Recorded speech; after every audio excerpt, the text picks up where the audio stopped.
أولًا مجلس الأمن لم يصبح الهيئة التي تقدر على حل النزاعات، أنا فقد مصداقيته وفقد القدرة. ما سيغيّر قرارات مجلس الأمن وما سيغيّر هذه التفسيرات وغيرها هي بندقية المقاتل الصحراوي على الأرض. العالي المغربي السارع لم ينتظر طويلا، وجه إلى الرئيس عبد المجيد تبون دعوة لحوار أخوي. هي أستاذ، كل ما يجينا كلام معسول من محمد السادس تجينا موراه ضربة. ما يمكنش بعد 50 سنة من النضال معترف بها بالأمم المتحدة في آخر لحظة قال حل واقعي وحكم ذاتي ونغلق. السلام عليكم، مرحبا بكم مرة أخرى في قناتنا وقناتكم اليوتيوب. كنتمنى تكونوا بخير وعلى خير بصحة جيدة وفي أحسن أحوالكم. رمضانكم مبارك سعيد وكل عام وأنتم بألف خير. الأصدقاء ديالي، إلا كنت أول مرة كتشاهدوا القناة ديالنا قناة على اليوتيوب، ما تنساوش دعمونا بالاشتراك في القناة، كذلك تفعلوا أخوتي الزر ديال الجرس، لايك أخوتي الفيديو، بارطاجيو الفيديو مع الأصدقاء ديالكم باش تدعمونا ونستمروا في نشر المزيد من المقاطع في هذه القناة. الأصدقاء ديالي، كيف ما عادنا في القناة مقاطع ديال اليوم، مقاطع جديدة، مقاطع تستحق الدعم والمشاهدة. بلا ما نطول عليكم اخوتي، ندوزو نشوفوا هذا الفيديو. نتوما حكموا، اكتبوا لي اسفل التعليقات الاراء ديالكم، ونتلاقاو في نهاية الفيديو.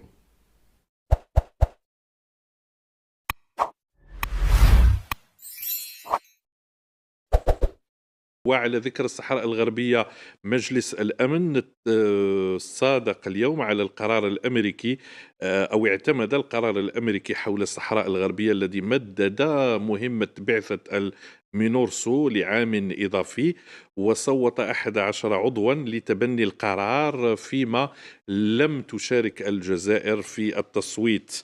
عمار بن جامع مندوب الجزائر لدى الأمم المتحدة ومجلس الأمن كانت له كلمة قوية عقبت الاعتماد اعتماد القرار الأمريكي. قال: الجزائر لم تشارك في هذا التصويت بكل مسؤولية للنأي بالنفس عن نص لا يعكس المبادئ الأممية التي تقضي بإزالة الاستعمار.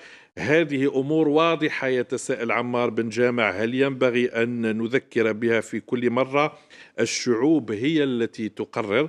وهنا اقتبس من مقولة رئيس أمريكي سابق، الرئيس ويلسون، قال أن الشعوب لا تسلم من سيادة إلى سيادة من خلال مؤتمر دولي أو تفاهمات بين أطراف، ولكن الشعوب هي التي تقرر مصيرها.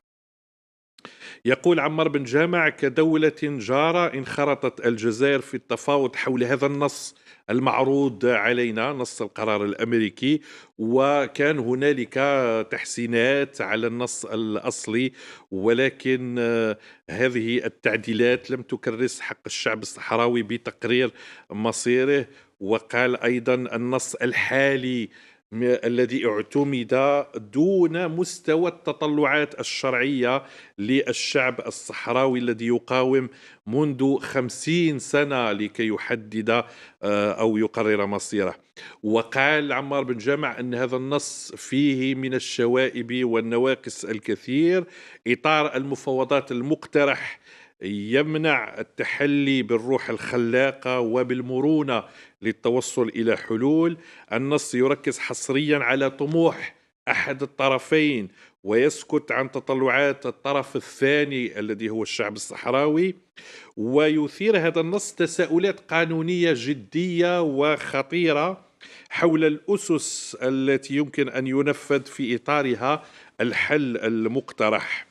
وتأسف عمار بن جامع باسم الجزائر لأن مبادرة الرئيس الأمريكي ترامب التي أثارت الاهتمام والأمل كما قال لن تأخذ الدعم الفعال من كل الأطراف، وأن ليس هنالك زخم ولم تتوفر الشروط الضرورية لنجاح هذه المبادرة، يقصد مبادرة ترامب لإحلال السلام في المنطقة. لا يمكن التوصل لحل عادل ومستدام، يقول عمار بن جامع، إلا انطلاقا من حق الشعب الصحراوي في تقرير مصيره. ومع ذلك اختتم السفير الجزائري عمار بن جامع كلمته بهذه الجمل، قال بأن الجزائر تبقى متمسكة بالفض السلمي للنزاعات، الجزائر مستعدة دوما للانخراط والالتزام والتمسك بالسيادة وبالمشاركة في كل المفاوضات التي تحترم الحياد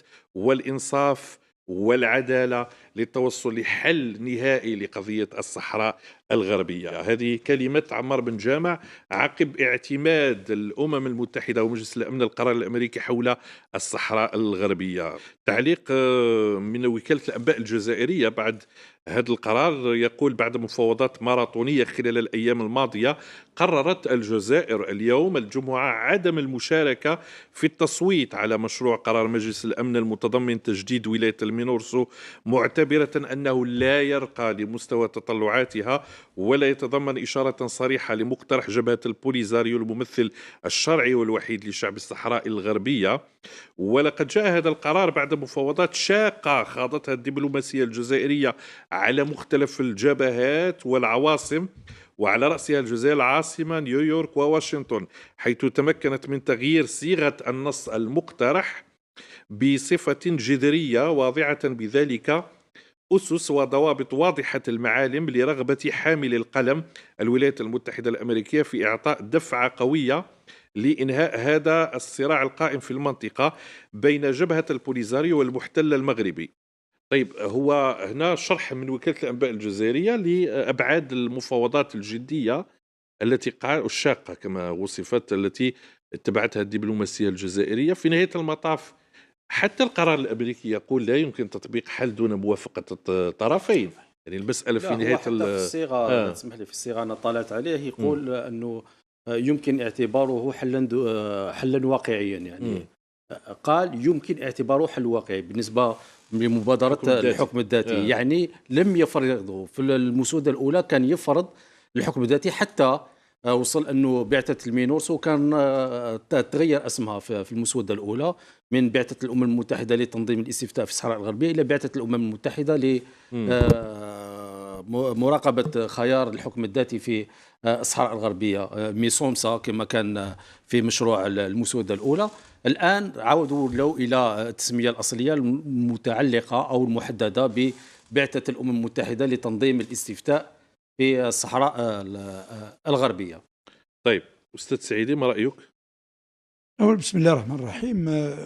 تعليقا على قرارات مجلس الأمن، نحطوا هذا القرار في الإطار العام تاع مجلس الأمن. أولا، مجلس الأمن لم يصبح الهيئة التي تقدر على حل النزاعات.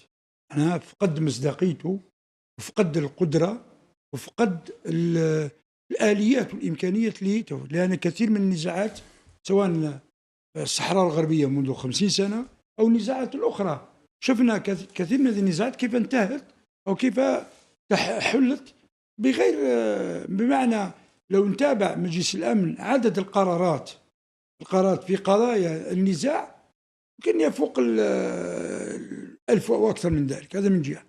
ثانيا، نقطة في الإطار من يعتقد أو يخطئ من يعتقد أن أمريكا وجودها في مجلس الأمن تكون في مسار تقرير المصير. أنا أمريكا مقتنعة أو مؤمنة أو تعمل على تقرير المصير، لأن أرجع إلى 30-40 سنة أن أمريكا ليست موجودة في هذا الرواق. أمريكا لا توجد في هذا الوقت. ثانيا، أمريكا في حل النزاعات يتعلق دائما تتجاوز الإطار مجلس الأمن.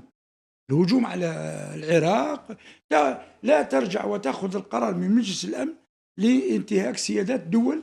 هذه أمريكا عمرها ما دارتها، ما ترجعش مجلس الأمن من العراق ودول كثيرة إلى الآن. فنقول أن المسألة القضية بالتالي فكرة الحكم الذاتي متى جاءت لما المملكة المغربية لا تريد أن تنصاع وأن تذهب بعيدا في موضوع الاستفتاء، في موضوع تقرير المصير، في موضوع حل النزاع في الصحراء. فعندما عجزت في هذه اقترحت هذا الحل ليس في إطار حل، باش أنا نكون فاهم، ليعتقد أن الحكم الذاتي طرحته المغرب في إطار إيجاد حل، لا، في إطار إخراج قضية من مسار إلى مسار آخر أصعب أو يأخذ وقت. الآن مثلا نقول الأطراف تنخرط في الحكم الذاتي، ما هي الآليات اللي اقترحها؟ ما هو الإطار؟ كيف تكون المفاوضات؟ ما هي أبعاد الحكم الذاتي؟ ما هي مقاصد؟ في كثير من القضايا، أسئلة معقدة. أسئلة معقدة. كيف ندير للعمل الثوري يتقام به جبهة البوليزارو وغير ذلك؟ على الأرض هناك أراضي محررة، كان أشياء كثيرة. هذا لا قلنا حبينا ندخل بهم. فكان الهدف ليس لإيجاد حل. فالولايات المتحدة بهذا المقترب، الولايات المتحدة دفعة واحدة تفطنت أن هناك نزاع اسمه الصحراء في الصحراء الغربية وفي منطقة شمال أفريقيا. لأن الرؤية الأمريكية الآن، الرؤية الأمريكية هي رؤية كأنها هي الراعي للحلول، وهي اللي تحل النزاعات في العالم. وقال عن طريق صفقات سياسية. قال أنا يا حليت أنهيت 9 أو 8 حروب، بمعنى سيضيف هذا القرار تاع مجلس الأمن، يضيف ويعتبره حلا للأزمة. لكن الآن أنا نقول، ولذا كلمة بن جامع كانت كلمة واضحة في موضوع السيادة، وفي موضوع أن الجزائر، شوف، كانت كلمة ذكية، أنما أنت إذا يعتقدوا أن الجزائر ستعمل على الجهود، الجزائر دائما مع الجهود السلمية، صحيح، بمعنى لا تدفع الجزائر، لأن معتقدة أن هذا الحكم الذاتي هو مسار آخر ليس فيه مخرج وليس فيه أفق. صحيح. أستاذ خليفة، ما رأيك؟ شكرا. بسم الله الرحمن الرحيم، والصلاة والسلام على أشرف المرسلين. كما قال الأخ سعيدي، على كل الأمم المتحدة الآن كمجلس دولي أصبح فاقد للفعالية في كثير من الأماكن في العالم. كثير من الملفات وكثير من القضايا مشات للأمم المتحدة، وقراراته لا تنفذ لا على أرض الواقع ولا يسمح بها. هذه النقطة الأولى. النقطة الثانية، هذا المجلس اللي يدي قرار ويسمع لطرف واحد دون طرف ثاني. في الملف هذا كاين طرفين، الطرف اللي هو الصحراء الغربية والطرف الثاني هو المغرب. إذا كان الاستماع فقط إلى المغرب وتدي قرارات وتدي مبادرات وتسميها شرعية دولية، هذه ما هي شرعية دولية. لما تقول شرعية هو السماع من طرفين. الجزائر اليوم بموقفها ولا بالكلمة اللي قالها بن جامع، الجزائر اليوم تختلف مع الطرح هذا. لماذا امتنعت على التصويت؟ لأنها ما تقدرش تدخل في هذه اللعبة اللي هي ما هيش قانعة بها لأسباب. اليوم طبيعة القضية الجزائر تصنفها تصفية استعمار. هما يقولوا نزاع سياسي إقليمي. يقولوا لما نجو نشوفوا المرجعية، قلنا نقولوا المرجعية لقرارات الأمم المتحدة وما إلى ذلك، هما يقول لا، عن طريق التشاور والتفاوض وكذا، يعني يخرجوها من الإطار قرارات الأمم المتحدة على ما أصبحش عندها فعالية. من بعد النقطة الثالثة هي الكلمة المحورية، لأن كاين هذه النقاط. الكلمة المحورية الجزائر تؤمن بتقرير المصير والاستفتاء. الجهة المقابلة يعني تقرر لوحدها حل واقعي وحكم ذاتي. الهدف النهائي الجزائر تقول باللي الاستقلال أو الاستفتاء تاع الشعب الصحراوي عكس الجهة الأخرى تقول تثبيت الحكم الذاتي على المنطقة. بالإضافة إلى هذا المينورسو، الجزائر في في عقيدتها أو في توجهاتها تقول باللي المينورسو من أجل القيام باستفتاء يوجد الأجواء بحيث يوجد إلى استفتاء حقيقي للشعب الصحراوي، عكس الطرف الثاني اللي يقول باللي يوقف من أجل كيف يقولوا من أجل إيقاف إطلاق النار. إطلاق النار. دونك هذا الاختلاف الجوهري في هذه الخمس نقاط خلى الجزائر أنها تمتنع وما تمشيش في هذا السياق، لأن هذا السياق أولا سوف لا يطبق على أرض الواقع، لأن الواقع شيء آخر، الطرف الثاني لم يستشار، والبوليزاريو أصلا الممثل الشرعي للصحراء الغربية اصدر بيان قبل يومين أو 3 أيام، اصدر بيان ووضح فيه رأيه ونظرته للقضية هذه.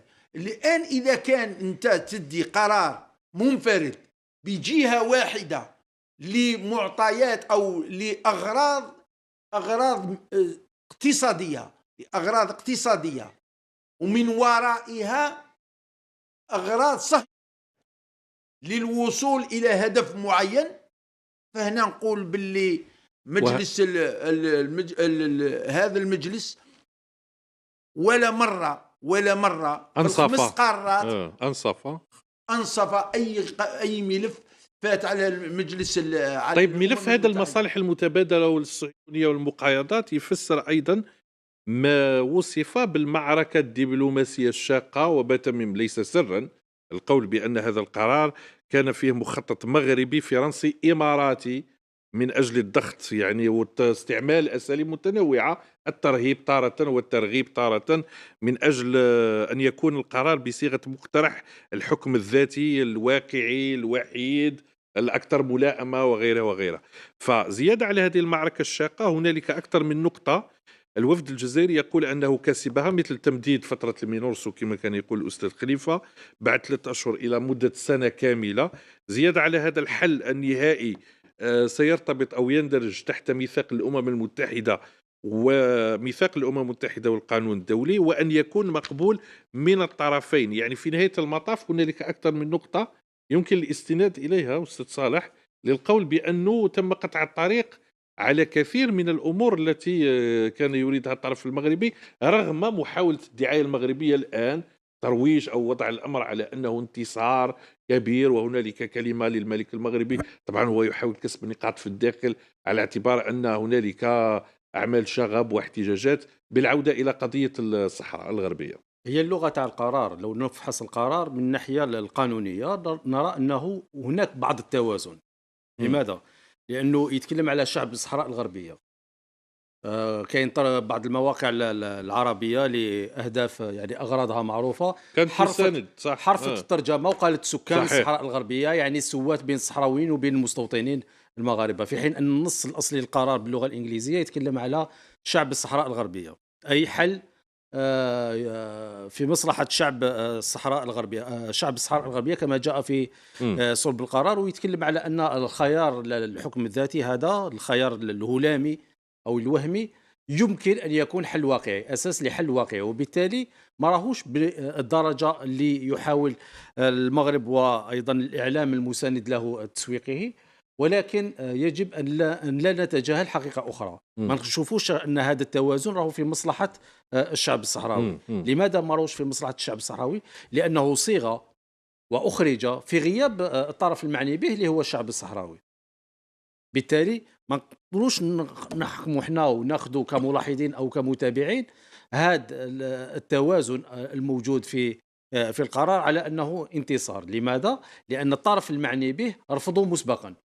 حتى هذه خيار الحكم الذاتي اللي يسوق له المغرب، وهي مبادرة فرنسية كما بدأت وقلناها عدة مرات ويعلمها الجميع، هي في الأساس مبادرة فرنسية منذ 2007 إلى غاية 2025، عندنا حوالي 18 سنة لم يكن هناك ولن يكون هناك أي تجسيد لهذه المبادرة على أرض الواقع. هذه المبادرة موجهة أو مصممة عمدا لوأد فكرة الاستفتاء ولوأد فكرة استقلال الصحراء الغربية. هذا هو الهدف من تسويق مبادرة الحكم الذاتي، ليس الوصول إلى حل للنزاع. ما سيغير قرارات مجلس الأمن وما سيغير هذه التفسيرات وغيرها هي بندقية المقاتل الصحراوي على الأرض، لأن هذه البندقية هي التي ألزمت وأجبرت المغرب في 91 على توقيع وقف إطلاق النار، وهي التي أدخلت القضية الصحراوية إلى مجلس الأمن سنة 1991. الآن الأمر راهو بيد الشعب الصحراوي، ما راهيش نهاية مسيرة، وإنما مجرد محطة في النضال. ضيف إلى ذلك أن كاين أراضي محررة من طرف البوليزاريو، من طرف الصحراء، يعني البوليزاريو عندها أراضي محررة الآن.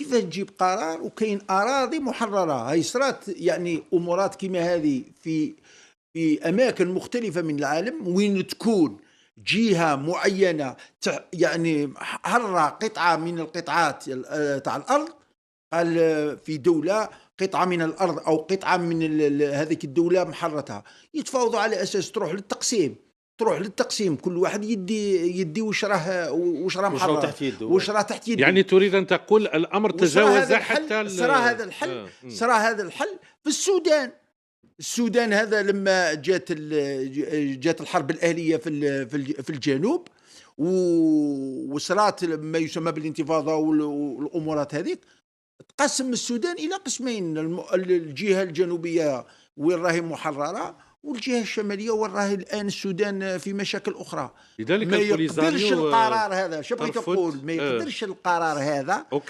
يدير إسقاط على الواقع تصيبوا باللي هذا القرار ما يمشيش، اللي عنده بزاف عراقيل وعنده بزاف امورات. وحتى مبدا يقول بان البوليزاريو تقول بان الاحتلال المغربي يسعى الى تحويل مبدا تصفيه الاستعمار الى صفقه سياسيه. العائل المغربي سارع وجاوب وكمل في الجواب تاعك. العائل المغربي سارع، لم ينتظر طويلا، ووجه الى الرئيس عبد المجيد تبون دعوه لحوار اخوي كما وصفه الصادق بين البلدين من أجل تجاوز الخلافات وبناء علاقات جديدة تقوم على الثقة وحسن الجوار. هنا أيضا محاولة توجيه الأنظار إلى أن الأزمة مع الجزائر سببها الصحراء الغربية، رغم أن الرئيس تبون قالها أكثر من مرة بأن الأزمة، وقلناها الأسبوع الماضي، أن هذه الأزمة تتجاوز الصحراء وهنالك قضايا خلافية كثيرة، وأنت وضحت تاريخيا الأسبوع الماضي الشقاق كيف توسع منذ الاستقلال حتى اليوم، وكم بقيت الحدود مغلقة سنوات طويلة وليس بسبب قضية الصحراء. فهذه الدعوة كيف يمكن تفسيرها أستاذ خليفة؟ نعلق على الكلام اللي قالوا بن جامع طيب نعلق معليش على هذه تاع الدعوة وأكمل على بن جامع. لأن راح نقول جملة فقط. تفضل. الكلام اللي قالوا بن جامع أن الشرعية الدولية خرجت من الشرعية الدولية، انسحبت، صبحت كاين حاجة اسمها المشروعية، ليس الشرعية القانونية الدولية المعترفة، يعني الشرعية خرجت من الشرعية. يعني هذا الشرعية فقدت الشرعية فقدت الشرعية تاعها، لأن ما يمكنش بعد 50 سنة من النضال معترف بها بالأمم المتحدة في آخر لحظة قال حل واقعي وحكم ذاتي ونغلق القوس.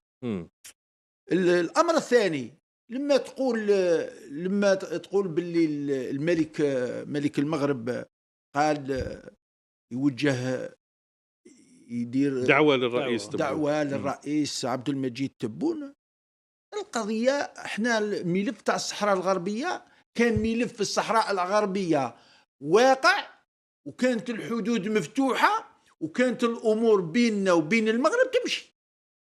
يعني قضية المغرب، قضية الصحراء الغربية ما هي السبب الرئيسي في غلق العلاقات. وفي الحصة اللي مضات أعطينا تاريخ تاريخ علاش، يعني كاين قريب 12 نقطة باش وصلنا إلى غلق الحدود بيننا وبين المغرب.